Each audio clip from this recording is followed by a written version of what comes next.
05, tahu apa yang kamu 05, tahu apa yang kamu inginkan. Azalea berbalik membelakangi Bram. Buru-buru dia merapikan pakaiannya. Air mata Azalea menitik. Marah dan malu pada Bram yang sudah melihat luka di tubuhnya. Azalea yakin, Bram pasti jijik padanya. Ting. Lift berhenti di lantai 2. Nampak, beberapa orang hendak masuk ke dalam lift. Buru-buru, Bram menutupi Azalea yang masih membelakanginya dengan tubuhnya. Tidak mau orang lain mendekati mantan istrinya. Azalea berbalik saat merasakan lift kembali melaju. Wajahnya menunduk. Tidak berani menatap Bram atau orang-orang yang berada di sekitarnya. Azalea terkesiap saat merasakan tangan Bram memegang tangannya. Dia mendongak menatap pria itu. Nampak, Bram menatap Azalea dengan senyum tipis seolah ingin mengatakan semuanya baik-baik saja. Bram bahkan mengusap air mata Azalea yang luruh membasahi pipinya. Tidak peduli pada penumpang lain yang mungkin memperhatikan mereka. Sebagian penumpang lift turun di lantai 1. Namun, sebagian lain akan turun di basemen bersama Azalea dan Bram. Azalea melepaskan tangan Bram saat lift berhenti di basemen.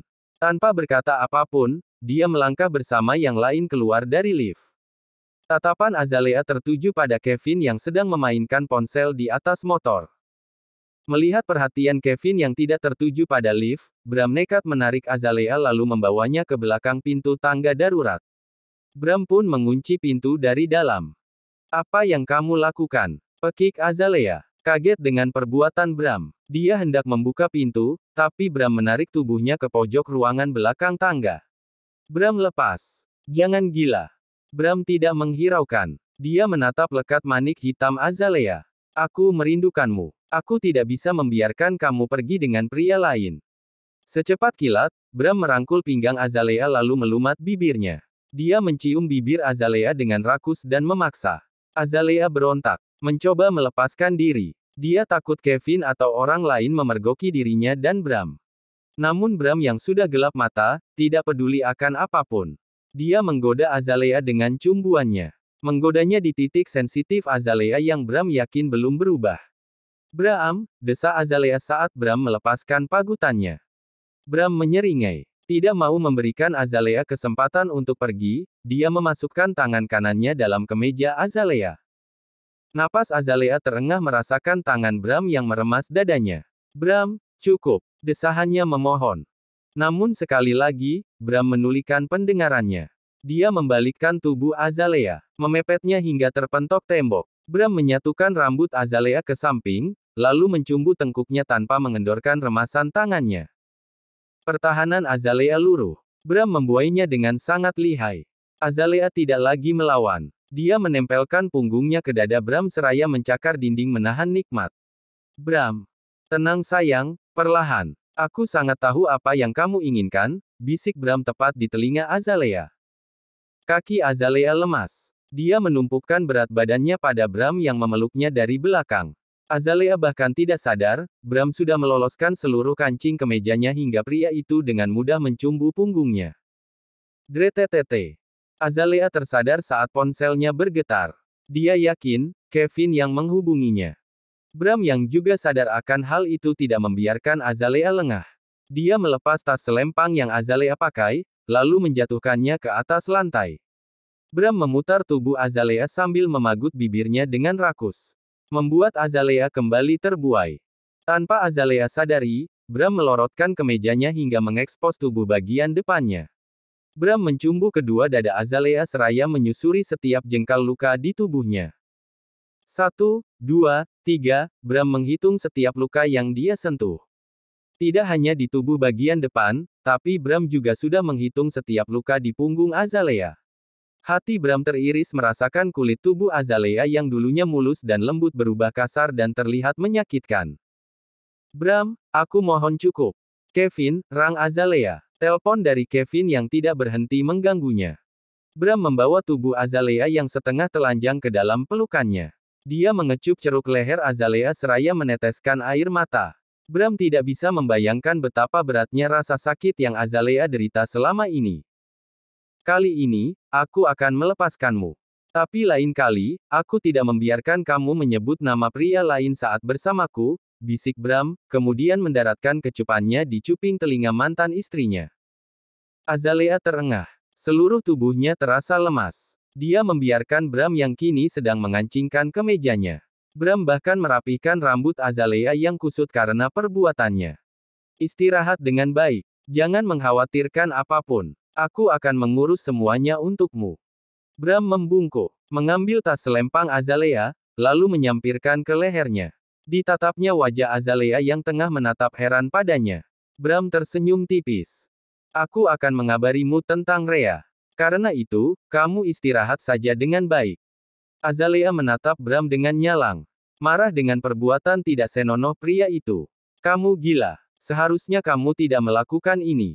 Kevin ada di luar dan pergilah sebelum aku benar-benar menahanmu. Ekspresi Bram terlihat mengeras. Ini kali terakhir aku mengizinkanmu pergi bersama pria itu. Azalea mengernyit. Tidak mengerti dengan ucapan Bram. Dia merapihkan kemejanya dengan wajah merengut.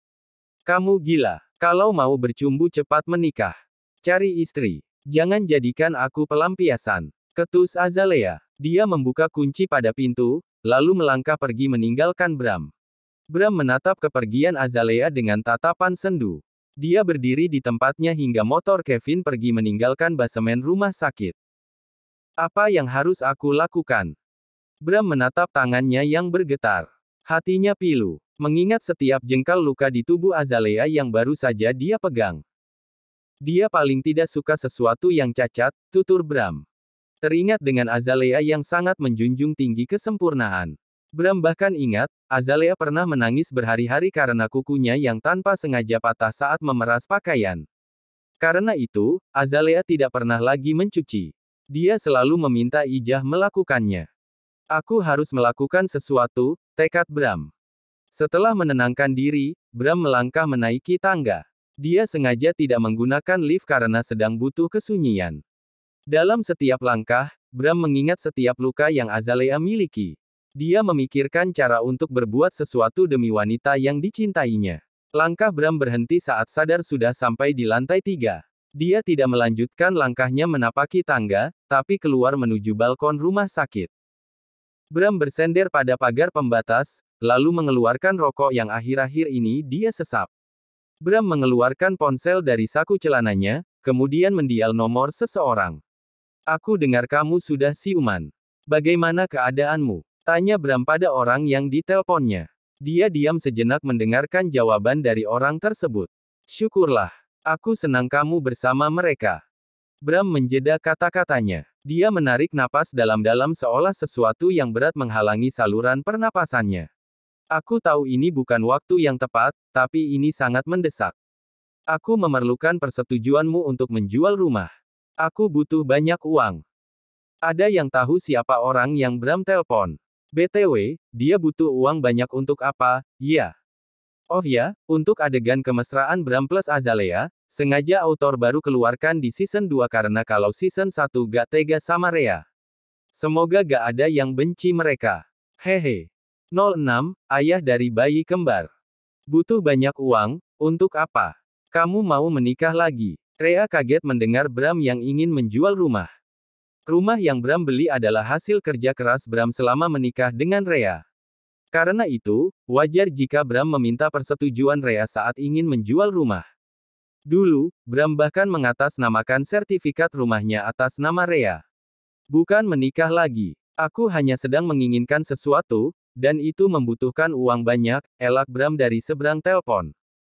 Rhea terdiam sejenak. Dirinya memang tidak pernah menuntut pembagian harta gono gini dari perceraiannya dengan Bram.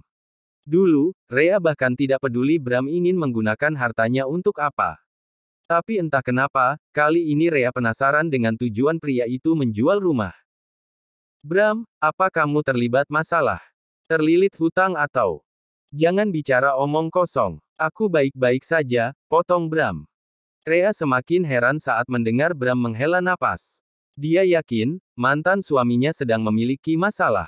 Tapi, Rhea sadar tidak berhak mencampuri urusan pria itu. Silakan saja kalau kamu ingin menjual rumah. Aku tidak akan menuntut apapun dari itu. Tapi Bram, jika kamu membutuhkan bantuan, jangan sungkan mengatakannya padaku. Aku akan membantu semampuku, tutur Rea dengan tulus. Walau kini Bram bukan suami atau kakak iparnya lagi, namun Rea sadar Bram sudah banyak berjasa membantu orang tuanya. Bram setia mendampingi Nena dan Rendra saat mereka terpuruk karena perbuatan keluarga Atmaja. Terima kasih sebelumnya. Tapi aku baik-baik saja. Aku hanya harus bekerja untuk mengumpulkan uang. Suara Bram kembali terdengar. Rea mendengus. Dia sudah tahu Bram akan menolak bantuan darinya. Bram tipe pria pekerja keras. Dia tidak pernah merepotkan orang lain hanya untuk mencapai keinginannya. Terserah kamulah. Tapi, kalau kamu memang akan menikah, jangan lupa beritahu aku dari jauh-jauh hari. Aku akan memberikan kado spesial untukmu, kelakar Rea. Aku hanya akan menikah dengan kakakmu, sahut Bram dengan cepat. Rea memutar mata. Bram memang tipe pria setia jika sudah jatuh cinta. Hanya sayang, kesetiaan cinta Bram pada Rea berakhir di tangan Azalea. Tapi, Bram menjeda kata-katanya. Jika kamu bersedia menikah denganku, aku tidak akan menolak. Aku tidak masalah harus menjadi ayah dari 2 anak kembarmu yang lucu. Dengan senang hati, aku akan merawat dan menyayangi kalian. Sialan kamu Bram. Jangan bicara omong kosong. Aku tidak pernah mau membayangkan hal itu terjadi. Brengsek. Rea geram hingga memutuskan telepon dari Bram. Dia melirik Raditya yang berbaring di samping ranjangnya. Sejak Rea siuman, Erlina dan Franz memindahkan Rea ke dalam kamar Raditya. Karena itu, sekarang Rea dan Raditya berdampingan dalam satu ruangan. Untung saja, kamu tidak dengar celotehan Bram. Aku yakin, kamu akan marah jika dengar pria itu ingin menjadi ayah dari bayi kita, gerutu Rea seraya menyimpan ponselnya, kemudian berbaring dengan menghadap ranjang suaminya. Rea memejamkan mata, kemudian tidur. Tanpa Rea sadari, jari-jari tangan Raditya bergerak. Wajahnya mengernyit seolah tidak suka dengan kata-kata yang baru didengarnya. Di sisi lain, Bram tergelak mendengar amarah Rea. Dia mematikan puntung rokok karena suasana hatinya sudah membaik. Mengobrol dengan Rea, membuat perasaan Bram nyaman. Tiba-tiba, Bram teringat pada Rafka. Dia sadar sudah meninggalkannya terlalu lama. Bram pun bergegas masuk ke dalam lift, kemudian melaju menuju lantai 4. Di lantai 4, Nita sedang duduk di samping rajang pasien Rafka. Melihat keadaan Rafka yang terluka parah membuat perasaan bersalah Nita membuncah. Bangunlah. Jangan membuatku semakin merasa bersalah. Kamu harus segera sembuh. Nita mengusap air matanya yang luruh karena tidak tega melihat keadaan Rafka. Ditatapnya wajah kecil Rafka yang terpejam. Ini semua gara-gara Pramono. Andai dia tidak pernah memaksaku memberikan obat itu pada Rea, pasti anak ini tidak akan pernah celaka, gumam Nita. Air matanya menitik. Tidak. Semua ini terjadi bukan hanya karena Pramono, tapi juga karena Rea, sangkal Nita. Dia menyalahkan Rea atas kejahatan yang sudah Pramono lakukan. Andai Rea dengan tegas menolak perasaan cinta Pramono, pria itu tidak akan mengejarnya seperti orang gila, hingga membuat Rafka celaka dan aku kehilangan kehormatan. Nita menghapus air matanya. Dia menarik napas. Menguatkan diri dari rasa bersalah yang menyesakkan dada. Iya, semua ini gara-gara Rea. Dia terlalu serakah untuk menerima cinta dari banyak pria. Rea dan Pramono yang harus bertanggung jawab, bukan aku. Ceklek. Nita terperanjat mendengar pintu kamar rawat Rafka yang terbuka. Buru-buru, Nita merubah raut wajahnya. Dia menoleh, lalu tersenyum manis kepada Bram yang baru masuk ke dalam kamar. Anda sudah kembali? Tanya Nita. Bram tertegun melihat Nita yang masih berada di kamar rawat Rafka. Aku pikir kamu sudah pergi dari sini. Saya menunggu Anda kembali, sahut Nita. Bram menghampiri Nita seraya mengerutkan kening. Menungguku. Saya tidak enak hati kalau pergi begitu saja. Lagi pula, saya juga khawatir meninggalkan Rafka sendirian, karena itu saya masih di sini, tutur Nita beralasan. Bram mengangguk paham. Nita sungguh wanita baik dan perhatian. Padahal, dia tidak mengenal Rafka, tapi Nita mau menjaganya dengan sukarela. Kamu memang wanita baik. Terima kasih sudah menjaga Rafka, puji Bram. Nita terhenyak, lagi-lagi Bram memujinya sebagai wanita baik. Nita menatap Bram penuh cinta. Dia memperhatikan Bram yang mengecek alat infus Rafka, lalu membenahi selimut yang menutupi tubuhnya.